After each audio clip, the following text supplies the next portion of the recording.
Welcome to channel জিওগ্রাফিকা। আমি কৃষ্ণরুদ্র চলে এসেছি আরও একটি ইন্টারেস্টিং টপিকের সাথে। এবারে যে একাদশ শ্রেণীর সিলেবাস হয়েছে তার অলরেডি দুটো ইউনিট 2 এর দুটো টপিক, একটি কান্টের গ্যাসিয়াস তত্ত্ব, একটি লাপ্লাসের নেবুলার তত্ত্ব, এই দুটি অলরেডি আমাদের চ্যানেলে আপলোড করা আছে। এবং তার সাথে যে মডার্ন থিওরির মধ্যে যে বিষয়টি আলোচনা করতে হবে সেটা হচ্ছে বিগ ব্যাং থিওরি। খুব interesting topic big bang theory. Big bang থিওরিটা আলোচনা করার পূর্বে আমাদের জানতে হবে এই বিগ ব্যাং থিওরি আলোচনা করার কারণটা কী হয়ে দাঁড়ালো, কী কারণের জন্য এই বিগ ব্যাং থিওরি আলোচনার বিষয়টা আমাদের কাছে কিন্তু এতটা গুরুত্ব পাচ্ছে, এবং কেনই বা আমরা এই কান্ট বা লাপ্লাস বা জিন্স জেফ্রিস বা বুফন এদের তত্ত্বগুলোকে ছেড়ে আমরা কেন এই বিগ ব্যাং তত্ত্বের দিকে আস্তে আস্তে ঝুঁকেছি, বা বিগ ব্যাং তত্ত্বটা কতটা বিজ্ঞানসম্মত। এর কিন্তু একটা সূচনা আছে 1925 সালে। 1925 সালে এর সূচনা হয়। এডুইন হাবল যখন তার টেলিস্কোপের মাধ্যমে পর্যবেক্ষণ করছিলেন, উনি দেখতে পান যে আমাদের যে নীহারিকাগুলো আছে যতগুলো, যেমন আমাদের মিল্কি ওয়ে গ্যালাক্সি আছে, এরকম অসংখ্য গ্যালাক্সি কিন্তু আমাদের এই মহাবিশ্বে রয়েছে। যেটা আমরা এখানে দেখতে পাচ্ছি, এই যে গ্যালাক্সিগুলো, আমরা দেখতে পাচ্ছি, এগুলো একটা করে গ্যালাক্সি। এই গ্যালাক্সিগুলো কিন্তু অসংখ্য গ্যালাক্সি রয়েছে, কিন্তু উনি যেটা অবজার্ভ করেন যে অসংখ্য গ্যালাক্সি রয়েছে। এবং 1929 সালে যেই ঘটনাটা ঘটে, এই বিষয়টা আরও অবজার্ভ করা যায় যে এই ইন্টার গ্যালাক্সির দূরত্ব কিন্তু আস্তে আস্তে বাড়ছে, অর্থাৎ এই গ্যালাক্সি থেকে এই গ্যালাক্সিটার মধ্যখানে দূরত্ব বাড়ছে। এটা আমাদের বোঝাতে গেলে একটা সহজ একটা আমরা এক্সপেরিমেন্ট নিজেরা করতেই পারি। ধরে নিলাম যে একটি বেলুন আছে, যে বেলুনটি নর্মাল অবস্থায় পড়ে রয়েছে, যে বেলুনটিকে আমরা কিন্তু ফোলাই না, একটা বেলুনকে ফোলায়নি, কিন্তু বেলুনের মধ্যে আমি দুটো পয়েন্ট যদি আমি দিয়ে দিই, পাশাপাশি দুটো পয়েন্ট যদি আমি দিয়ে দিই, এবার দেখা যাচ্ছে কি, আমি যদি বেলুনে আমি ফু দিই বা বেলুনটা আমি ফোলাতে আরম্ভ করি, তখন দেখা গেল বেলুনের 1 নম্বর যে পজিশন থেকে বেলুন যখন ফুলে 2 নম্বর পজিশনে যাবে, তখন এই পাশাপাশি দুটো পয়েন্টের মধ্যে কিন্তু ডিস্টেন্সটা বেড়ে যাবে, ঠিক কি না? পাশাপাশি দুটো পয়েন্টের মধ্যে কিন্তু ডিস্টেন্সটা দেখো, এখান থেকে এখানে ডিস্টেন্সটা যত কতটা কাছাকাছি ছিল ডিস্টেন্স দুটো, এই ডিস্টেন্সটা কিন্তু বেড়ে গেল। তাহলে কি এমন ঘটনা ঘটলো যে এই ডিস্টেন্সটা কিন্তু বেড়ে গেল? তাহলে আমরা যদি এই যেমন ডিস্টেন্সটা বাড়লো, এটা কিন্তু 1929 সালে কিন্তু এটা কিন্তু অবজারভেশন হয়ে গেল। এবং তখন বিজ্ঞানী হাবলের মাথায় কনসেপ্টটা আসলেন যে এইটা কি আস্তে আস্তে কি তাহলে গ্যালাক্সির মধ্যে ডিস্টেন্সটা বাড়ছে? তাহলে যদি বাড়ে, তাহলে আমরা যদি উল্টো দিকে যাত্রা করতে থাকি, অর্থাৎ ডিস্টেন্স যদি ক্রমাগত গ্যালাক্সির মধ্যে কমিয়ে আনতে থাকি, অর্থাৎ তাহলে একটা সময় এমন এসে পৌঁছবে যে সমস্ত কণাগুলো যে গ্যালাক্সিগুলো সমস্ত কিছু কিন্তু একটা জায়গায় চলে আসবে এবং একটি বিন্দুতে কিন্তু কেন্দ্রীভূত হবে। এইবার এই যে বিন্দুতে কেন্দ্রীভূত হচ্ছে, এই বিন্দুটা তাহলে কেমন, এই বিন্দুটাকে কি বলবো? এই বিন্দুটাই কিন্তু বিগ ব্যাং এর সূত্রপাত, অর্থাৎ এই বিন্দুটাকে কিন্তু আমাদের বলা হচ্ছে সিঙ্গুলারিটি। এই বিন্দুটাকে কিন্তু বলা হচ্ছে সিঙ্গুলারিটি। এখন প্রশ্ন উঠবে, সিঙ্গুলারিটি কি? তা সিঙ্গুলারিটি হচ্ছে সৃষ্টির অনন্ত সময় যে সৃষ্টিটা হয়েছে, এই সৃষ্টির আদিতে যে বিন্দুটা থেকে এই সৃষ্টিটা হয়েছে, সেই বিন্দুটা হচ্ছে সিঙ্গুলারিটি, যার ঘনত্ব, যার তাপমাত্রা এবং যার মাধ্যাকর্ষণ শক্তি কিন্তু অসীম। অর্থাৎ এইটা যখন সৃষ্টি হয়েছে, যে কণা থেকে বা যে ক্ষুদ্র একটি কণা মধ্যে যার অসীম ভর বিশিষ্ট এবং যার কিন্তু অসীম তাপমাত্রা বিশিষ্ট যে ছোট্ট কণা, এটাকে আমরা সুপারচার্জ ব্ল্যাক হোলও বলতে পারি। এটা সুপারচার্জ ব্ল্যাক হোল। এবার ব্ল্যাক হোলের কনসেপ্ট যদি আমি জানতে চাই, আমি বুঝতে পারবো যে আমরা যদি দেখি তার ভর সব সময় বেশি হয়। একটি চিত্রের মাধ্যমে আমরা দেখে নিই এই ব্ল্যাক হোলের ঘটনাটা কিভাবে দেখা যায়। ভালো করে যদি আমরা অবজার্ভ করি, আমরা কিন্তু এই বিষয়টা সম্পর্কে একটা সুন্দর ধারণা পাবো। দেখো, প্রাথমিক পর্যায়ে যদি একটা কোনো স্টার নর্মাল থাকে, প্রাথমিক পর্যায়ে যদি কোনো একটা স্টার থাকে, এটা যদি তার স্পেস থাকে, তাহলে স্পেসের ওপর স্টারের যে গ্র্যাভিটি, তার গ্র্যাভিটির প্রভাবটা পড়েছে এবং স্পেস কিন্তু সামান্য এটা একটু ভর নিচে নেমেছে। যখন এটা হোয়াইট ড্রাফটে কনভার্ট হয়, দেখো তার মাসটা কিভাবে গেইন করছে এবং এর যে ভর, এই ভর তার স্পেসের উপর কিভাবে প্রভাব পেচ্ছে।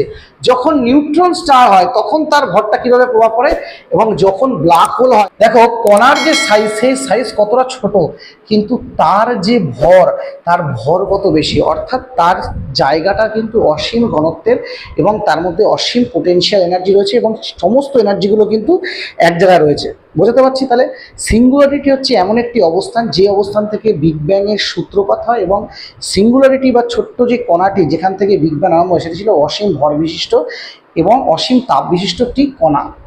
ক্লিয়ার? বোঝা গেল? এইবার এই যে তত্ত্বটা রেডি হলো, তাহলে তত্ত্বটা সেই সময় কিন্তু 1927-এ যে এই এত কিছু হলো, সেই সময় কিন্তু এটার মানে বিগ ব্যাং যে নামটা, সেই নামটা কিন্তু আসেনি।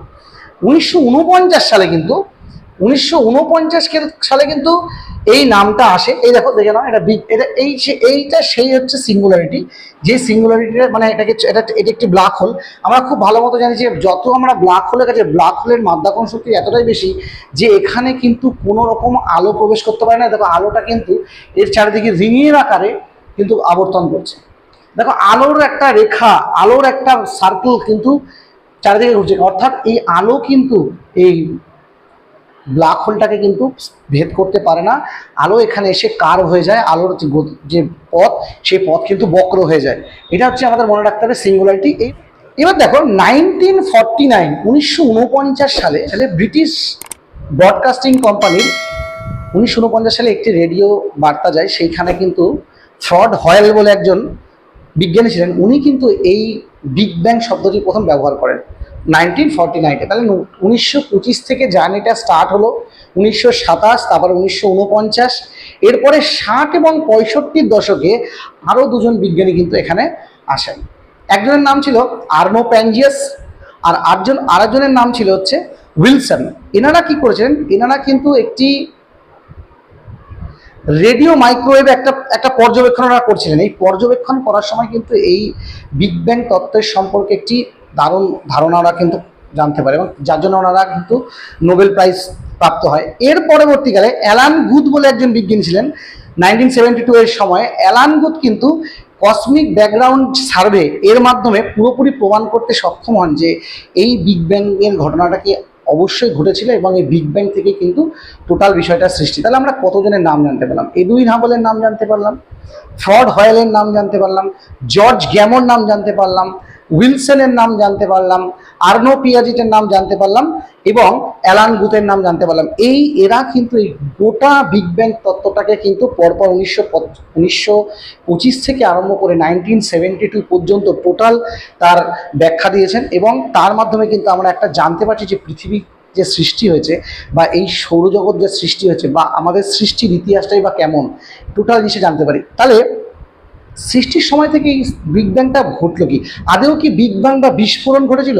এই বিস্ফোরণ শব্দটা নিয়ে কিন্তু অনেকের আপত্তি আছে, তার কারণ বিস্ফোরণ মানে কিন্তু একটা যেমন বোমা বিস্ফোরণ, কিন্তু বিস্ফোরণ কিন্তু সেই অর্থে ব্যবহার করা যায় না। এটা কিন্তু আস্তে আস্তে এক্সপ্যান্ড হচ্ছে, জায়গাটা আস্তে আস্তে ছড়াচ্ছে, কিন্তু ছড়ানোর মাত্রাটা এতটা জোরে, বিস্তৃত এতটাই জোরে যে এটাকে বিস্ফোরণ আকারে কিন্তু ধরা হয়। এটা আমাদের মাথার মধ্যে রাখতে হবে। এইবার দেখো, একদম প্রাথমিক পর্যায়ে যখন এই ঘটনাটা ঘটে, এই যে আমরা দেখতে পাচ্ছি এই যে বিস্ফোরণের মুহূর্তটা, বিস্ফোরণের পর থেকে, বিস্ফোরণের যে ঘটনাটা বলছে, বিস্ফোরণের পর থেকে কীভাবে জায়গাটা বেড়েছে, এই যে টোটাল যে সময়টা, এই টোটাল সময়টাকে কিন্তু আমরা, এই দেখো বিস্ফোরণ হয়েছে, বিস্ফোরণের পর থেকে আস্তে আস্তে কীভাবে হয়েছে, এই টোটাল যে বিস্ফোরণের যে সময়টা, এই সময়টাকে কিন্তু আমরা দুটো পার্টে ভাগ করি। একটাকে আমরা বলছি যে রেডিয়েশন এরা, আর একটাকে বলছি ম্যাটার এরা। কেন এই টোটাল যে এরাটাকে আমরা কেন দুটো এরাতে ভাগ করলাম, রেডিয়েশন এরা এবং ম্যাটার এরাতে? কেননা যখন আমি দেখছি, যখন কোনো একটা জায়গায় যখন বিগ ব্যাংটা সম্পাদিত হচ্ছে, অর্থাৎ সিঙ্গুলারিটি থেকে যখন এই বিগ ব্যাং ঘটনাটা ঘটলো, সেই সময়কার ডেটা কিন্তু আমাদের কাছে এই মুহূর্তে নেই। তার কারণ সেই পর্যন্ত কিন্তু টাইম মানে T=0, অর্থাৎ সময়ের মান শূন্য, যে শূন্য সময়ের কথা বলা হচ্ছে, আমি T=0 কিন্তু এখানে আমরা অ্যানালিসিস করতে পারবো না। আমাদের সময়ের সবচেয়ে ক্ষুদ্রতম যে একক, আমি T=-43, এই পর্যন্ত আমরা কিন্তু অ্যানালিসিস করতে পেরেছি। পরবর্তীকালে আমরা এতটা ডেসক্রিপশন কি করে দিতে পারছি, এই যে কোলাইডার আছে, কোলাইডারের মধ্যে কিন্তু দুটো কণাকে পরস্পর ধাক্কা খাইয়ে প্রায় 7 ট্রিলিয়ন তাপমাত্রা, 7 ট্রিলিয়ন ডিগ্রি সেন্টিগ্রেড তাপমাত্রা কিন্তু একটা তৈরি করা হয়, এবং সেইখানে বিভিন্ন অনুকণাগুলো কীরকম আচরণ করছে, সেই আচরণের রেসপেক্টে কিন্তু আমরা এই সময়কার তথ্যটা পাই, যেটা T⁻⁻43 থেকে, মনে রাখতে হবে, T⁻⁻43 থেকে T⁻13 সেকেন্ড সময় পর্যন্ত কিন্তু তথ্য আমরা কিন্তু সেখান থেকে পাই, এবং তার জন্য আমরা বুঝতে পারি যে আসলে সেই সময় ঘটনাটা কি ঘটেছিল। এবং এর জন্য যেহেতু সেই সময় কোনো না ছিল স্পেসের কোনো ধারণা, না ছিল টাইমের কোনো ধারণা, কোনো কিছু ছিল না, একদম প্রাথমিক পর্যায়ে না ছিল স্পেস, না ছিল টাইম, না ছিল কিছু। আস্তে আস্তে আস্তে আস্তে যখন ম্যাটার এই রেডিয়েশন এরার থেকে, অর্থাৎ প্রচণ্ড তাপমাত্রায় যখন তৈরি হয় এবং আস্তে আস্তে আস্তে আস্তে সেই তাপমাত্রা সংকুচিত হতে হতে লাস্টে ম্যাটার ফর্ম করে এবং ম্যাটার থেকে আস্তে আস্তে আমাদের প্রত্যেকটা কণা। জেনে নেবো আমরা সামনে এই টোটাল ডিসক্রিপশনের মাধ্যমে যে কোন কোন সময় কোন কোন এরাগুলো এসেছিল এবং কীভাবে এই টোটাল ঘটনা ঘটে। সমস্ত যে টাইম পিরিয়ডটা আছে, এই যে টোটাল বিগ ব্যাং হওয়ার সময় থেকে বর্তমান দিন পর্যন্ত যে টোটাল ঘটনাটা, কিন্তু দুটো ফেজে ভাগ করা হয়েছে। একটিকে আমরা বলছি রেডিয়েশন এরা 1 নম্বর, আর 2 নম্বরটা বলছি আমরা ম্যাটার এরা। অর্থাৎ একটা সময় শুধু বিকিরণ হয়েছে আর একটা সময় শুধু কিন্তু পদার্থের তৈরি ঘটনা, অর্থাৎ ছোট ছোট ম্যাটারগুলো তৈরি হয়েছে।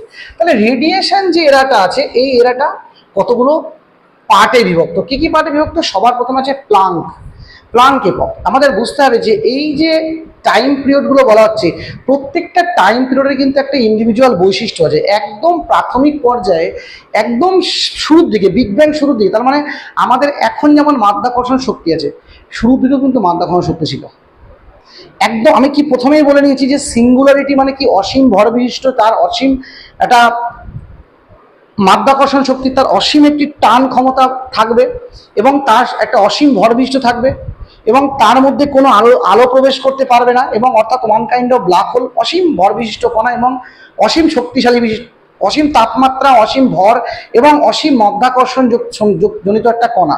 এবং অর্থাৎ সেই সময় এই যে সিঙ্গুলারিটির মধ্যে যে এনার্জিগুলো ছিল, কি কি এনার্জি সেই সময় ছিল আমাদের জানতে হবে। সেই সময় এনার্জিগুলো যেগুলো আমাদের সিঙ্গুলারিটির মধ্যে ছিল, সিঙ্গুলারিটির মধ্যে কিন্তু সেই সময় এনার্জি ছিল, অর্থাৎ আমাদের শুরুর দিকে সব যা ছিল সেগুলো সবই কিন্তু পিওর এনার্জি, সেখানে কোনো ম্যাটারই ছিল না, একদম প্রাথমিক। এর জন্য এই পিরিয়ডটাকে বলা হচ্ছে রেডিয়েশন এরা।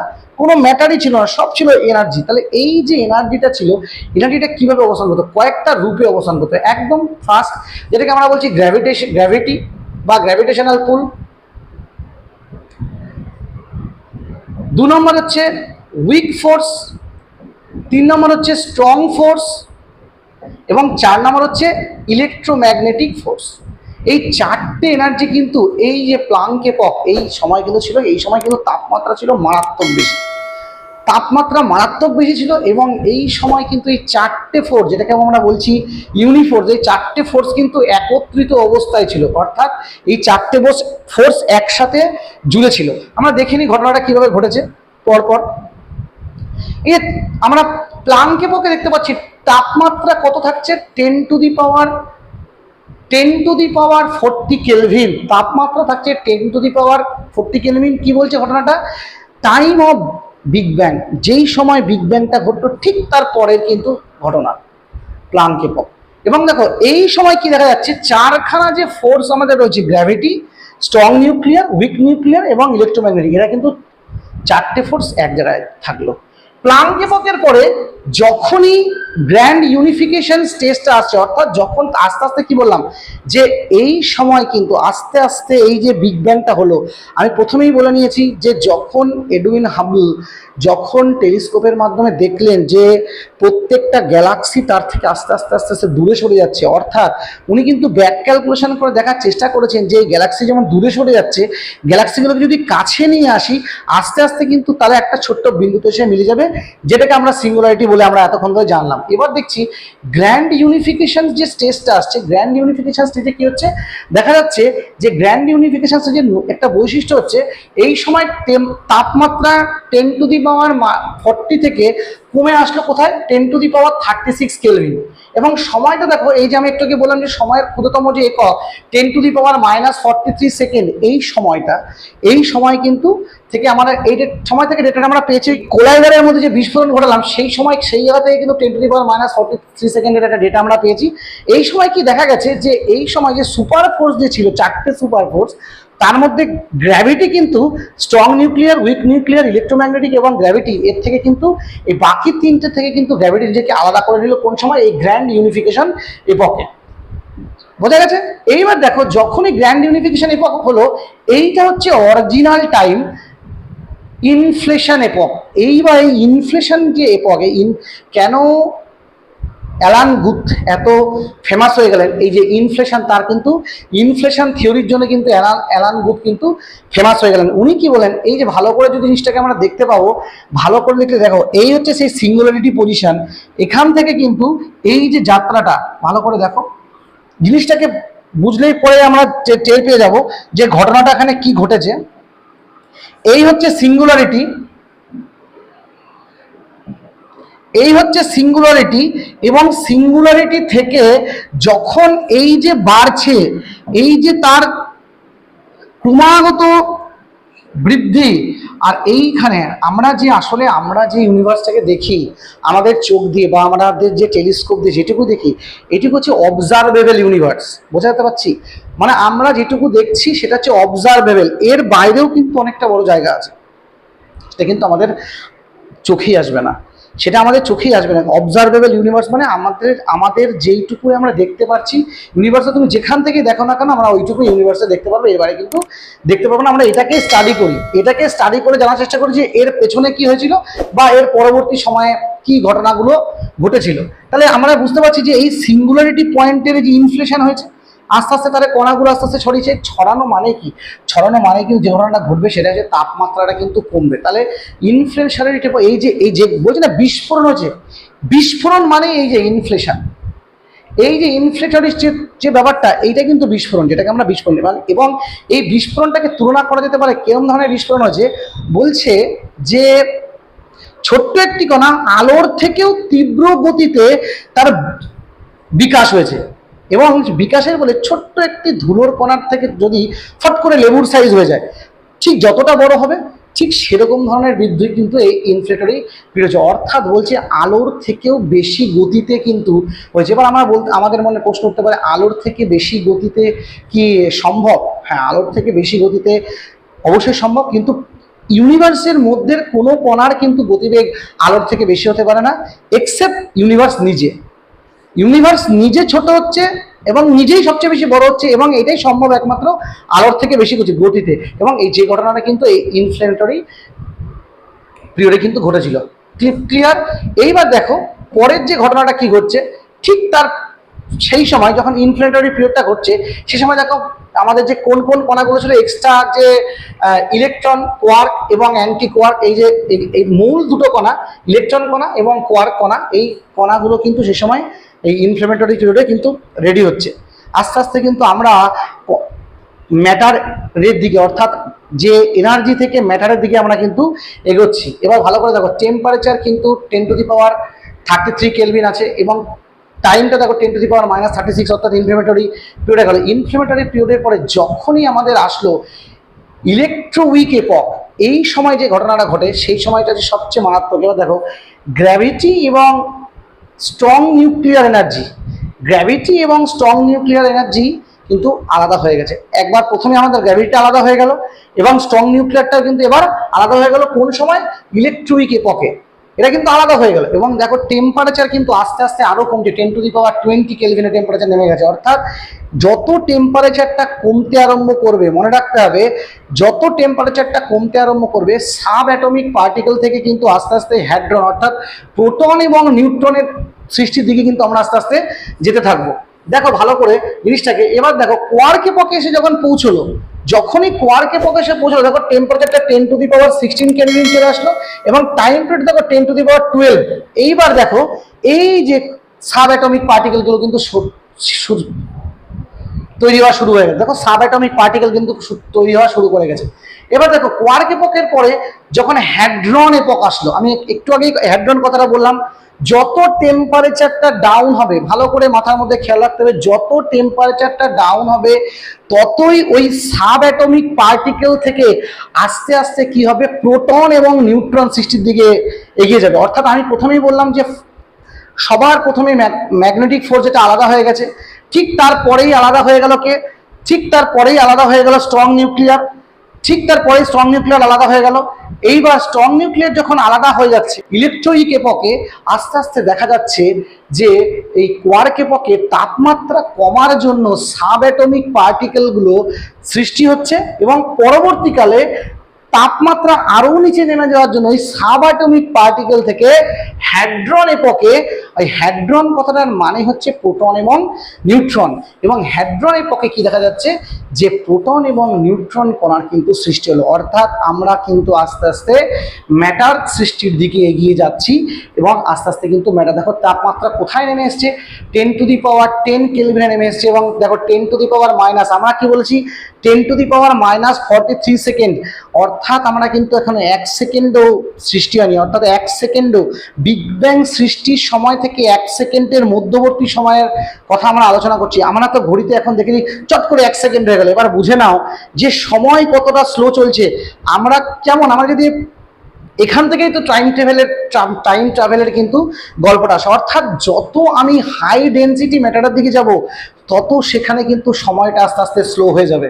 যত আমি মাধ্যাকর্ষণ শক্তি যার বেশি তার দিকে যাব, অর্থাৎ সময় আমার তত আস্তে আস্তে স্লো হয়ে যাবে। অর্থাৎ পৃথিবীর যা মাধ্যাকর্ষণ শক্তি আছে, অন্য কোনো ইন্টারপ্ল্যানেটারি যদি মুভমেন্ট সম্ভব হয় বা অন্য কোনো গ্যালাক্সিতে মুভমেন্ট সম্ভব হয় এবং তার মাধ্যাকর্ষণ শক্তি যদি এখানকার মাধ্যাকর্ষণ শক্তি থেকে বেশি থাকে, তাহলে আমি যত সেই প্ল্যানেটের দিকে যাব বা আমি যত সেই গ্যালাক্সির দিকে যাব, মিল্কি ওয়ে গ্যালাক্সি থেকে সেই গ্যালাক্সির দিকে, যদি তার মাধ্যাকর্ষণ শক্তি বেশি থাকে, তুলনামূলক বেশি থাকে, তাহলে কিন্তু আমাদের যে এই সময় কিন্তু কমতে থাকবে। অর্থাৎ আমাদের যে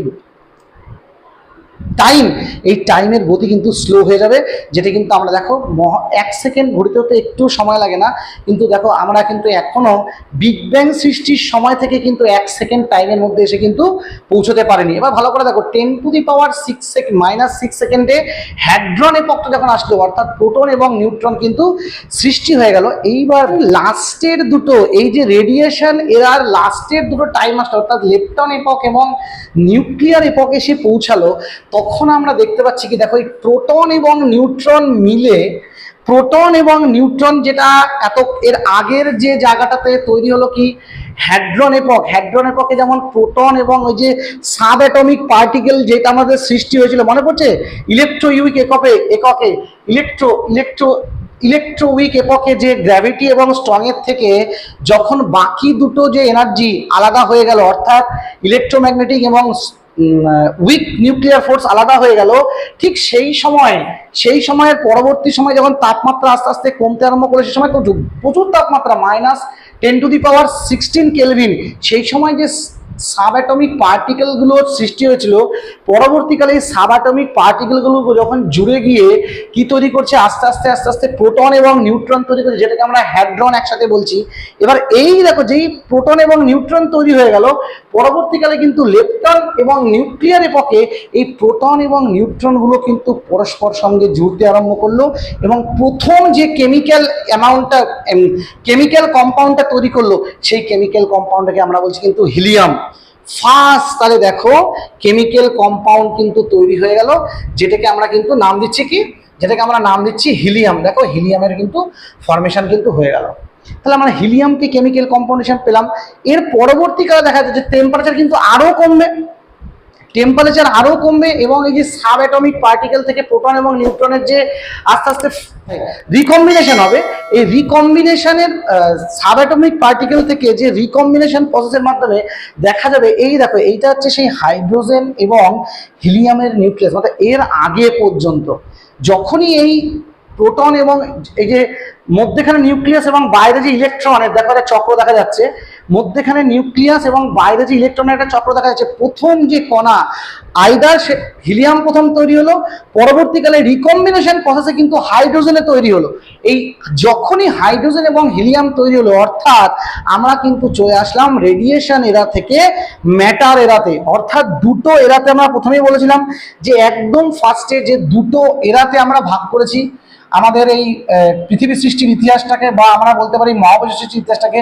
একটাকে আমরা বললাম হচ্ছে রেডিয়েশন এরা, আর একটাকে বলছি আমরা ম্যাটার এরা। ভালো করে যদি বোঝো, এবার দেখা আমরা লেপটন এবং নিউক্লিয়ার এপকে কিন্তু আমরা বুঝতে পারছি যে লেপটন এবং নিউক্লিয়ার এপকে আমরা কিন্তু প্রথম যে কণা ফার্স্ট হিলিয়াম কে পেলাম, পরবর্তীকালে রিকম্বিনেশন প্রসেসের মাধ্যমে আমরা পেলাম কিন্তু একটি হাইড্রোজেন, এবং পরবর্তীকালে দেখা যাচ্ছে যে হিলিয়াম এবং হাইড্রোজেন যখন তৈরি হয়ে গেল কেমিক্যাল কম্পাউন্ড, পরবর্তীকালে মধ্যেখানে দেখো এই যে হিলিয়াম এবং হাইড্রোজেনের কিন্তু নিউক্লিয়াস মধ্যেখানে অবস্থান করছে এবং বাইরের দিকে দেখো একটি ইলেকট্রন ঘোরাফেরা করছে। ঠিক এর আগের পর্যায় পর্যন্ত দেখো, এতক্ষণ পর্যন্ত কিন্তু যতটা আমরা পড়লাম সেই সময় কিন্তু মহাবিশ্বে কোনো লাইট ছিল না, অর্থাৎ এই যে আমরা তাকিয়ে দেখছি আকাশ এত চকচকে, অর্থাৎ এই চকচকে ভাবটা আসছে কোথা থেকে?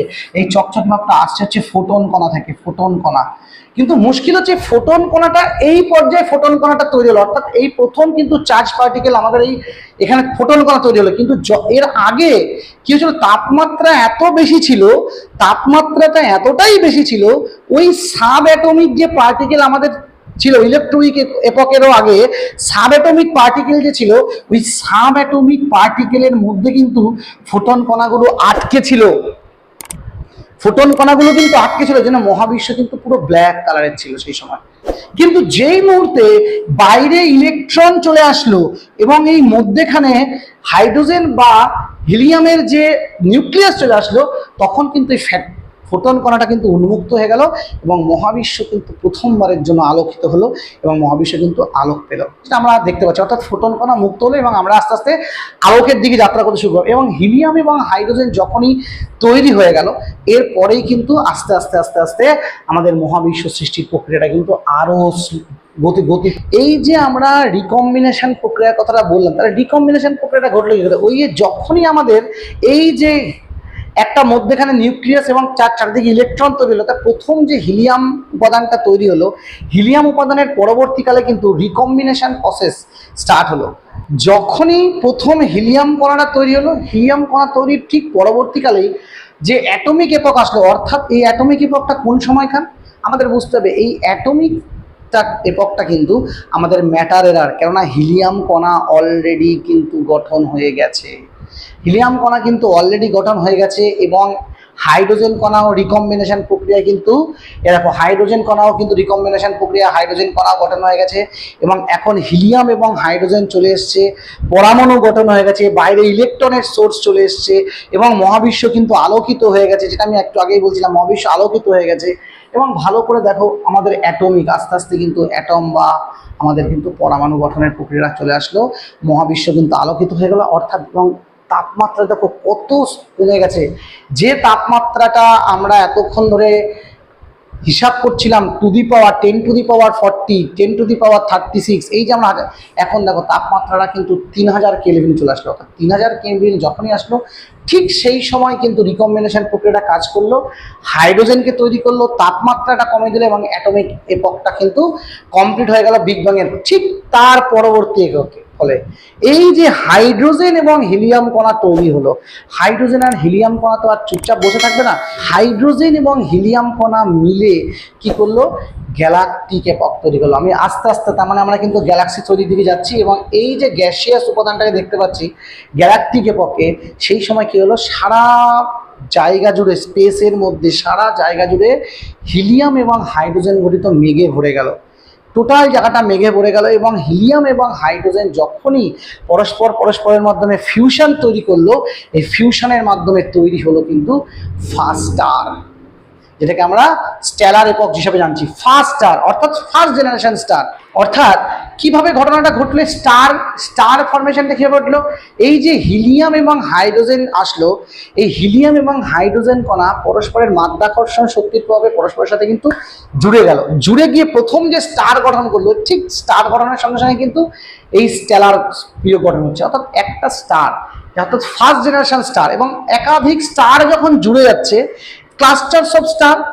এক ক্লাস্টারস অফ স্টারকে আমরা কি বলছি, ক্লাস্টার অফ স্টারকে কিন্তু আমরা বলছি যে গ্যালাক্সি। হাইড্রোজেন এবং হিলিয়াম কণা মাধ্যাকর্ষণের প্রভাবে যখন পরস্পর জুড়ে গিয়ে প্রথম যে স্টার গঠন করলো, যে ফার্স্ট জেনারেশন স্টার, সেই ফার্স্ট জেনারেশনের স্টার থেকে কিন্তু আস্তে আস্তে আস্তে আস্তে আমাদের এখানে কিন্তু মহাবিশ্বে বিভিন্ন রকমের স্টারের জন্ম হতে শুরু করলো। তাহলে একটা স্টার তো তৈরি হবে না, সে সময় অনেক অনেক নক্ষত্র তৈরি হবে, অর্থাৎ ক্লাস্টারস অফ স্টার তৈরি হবে। এই ক্লাস্টারস অফ স্টারকে আমরা তখন কি বলি, গ্যালাক্সি তৈরি করছি। এবং একাধিক গ্যালাক্সি যখন তৈরি হয়েছে, একাধিক গ্যালাক্সি যখন এক জায়গায় তৈরি, তখনই কিন্তু সেই গ্যালাক্সিগুলো মিলে একটা তৈরি করছে কসমিক ওয়েভ। টোটাল মহাবিশ্ব জুড়ে, মহাবিশ্বে যেদিকেই তাকাবো আমি দেখবো কসমিক ওয়েভ, টোটাল জায়গা জুড়ে কিন্তু কসমিক ওয়েভে ভর্তি। অর্থাৎ জালের মতো বিন্যাস, এবং সে জালগুলোকে অ্যানালাইসিস করে দেখতে পাবো যে অসংখ্য গ্যালাক্সি রয়েছে। গ্যালাক্সিগুলোকে যদি আমরা আরও ভাগে ভাগ করি তাহলে দেখবো তার মধ্যে অসংখ্য তারা রয়েছে, এবং তারাগুলোকে যদি আমি আরও ভাগ করি তখন দেখবো যে তারাগুলোর মধ্যে একটা করে কিন্তু সিস্টেম ফর্ম করে রয়েছে। তার মধ্যে আমাদের সূর্য একটা তারা। সূর্য কোন জেনারেশন স্টার?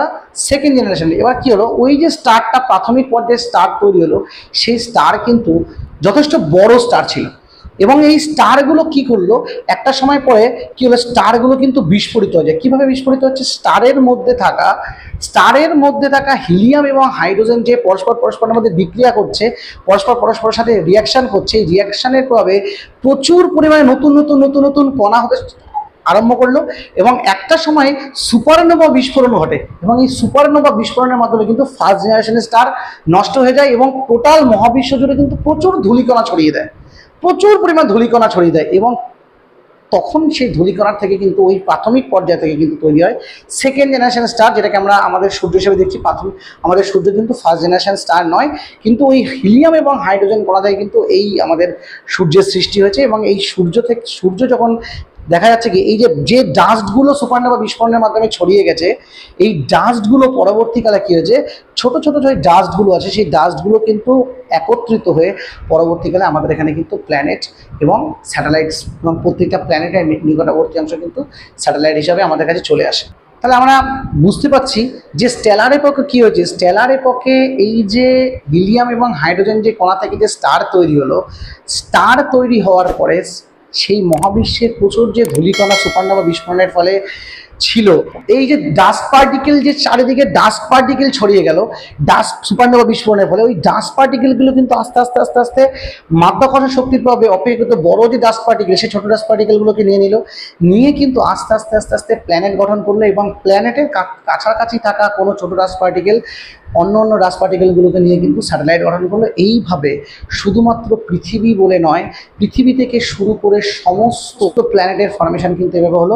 এই জন্য আমরা ভালো করে দেখতে পাই যে যত আমরা সূর্যের কাছাকাছি যাব, প্রত্যেকটা প্ল্যানেটের, অর্থাৎ যে কোনো স্টারের কাছাকাছি থাকা প্ল্যানেটের কিন্তু সবসময় ডেনসিটি বেশি হবে, এবং স্টার থেকে দূরবর্তী যে প্ল্যানেট তার কিন্তু ডেনসিটি অবশ্যই কম হবে, এবং সেই ডেনসিটি কিন্তু এবং গ্যাসিয়াস হবে। এই জন্য আমরা সূর্যের কাছাকাছি যেগুলোকে ইনার প্ল্যানেট যেগুলোকে বোঝে না, বুধ, শুক্র, পৃথিবী, মঙ্গল, এরা কিন্তু ইনার প্ল্যানেট, এবং এরা কিন্তু গ্যাসিয়াস অবস্থানে, এরা কিন্তু সলিড স্টেটে রয়েছে।